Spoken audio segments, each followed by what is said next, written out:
আসসালামু আলাইকুম। আমি আজকে লাল শাকের ভর্তা বানাবো। এই রেসিপিটা বানানোর পরে আমি নিজেই বুঝতে পারতেছি না যে শাকটা রান্নাটা মানে এই ভর্তাটা এত সুন্দর কিভাবে হলো।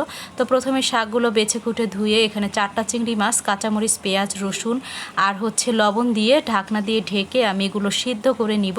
এবং সিদ্ধ করা হয়ে গেলে আমি কিন্তু পাটায় বেটে নিব, যার যেরকম পছন্দ। কেউ চাইলে ব্লান্ডও করতে পারবে। তো এখানে যখন পাটায় আমি বাটবো তখন দেখতেই পারবেন একদম মিহি ভর্তার মতন হয়ে যাবে।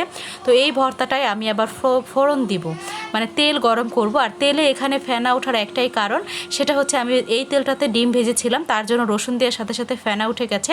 তো রসুন দেওয়ার পরে এখানে আমি পাঁচফোড়ন দিয়ে দিব। পাঁচফোড়ন দিয়ে খুব সুন্দর করে রসুনটা লাল হওয়া পর্যন্ত অপেক্ষা করব এবং শাকগুলো ঢেলে দিব। এবং ভর্তা যেহেতু আমি করব, তো এই শাকে কিন্তু কোনো প্রকার পানি রাখবো না। তো সুন্দর করে আস্তে আস্তে অল্প অল্প জালে কিন্তু আমি ভর্তাটা বানিয়ে নিব। এবং এই ভর্তাটা বানানোর পরে আমি নিজেই ভাবতেছিলাম যে 1 প্লেট ভাত নিমিশেই শেষ হয়ে যাবে। আর কার কেমন লাগলো অবশ্যই কমেন্ট করে জানাবে এবং একবার হলো ট্রাই করবে।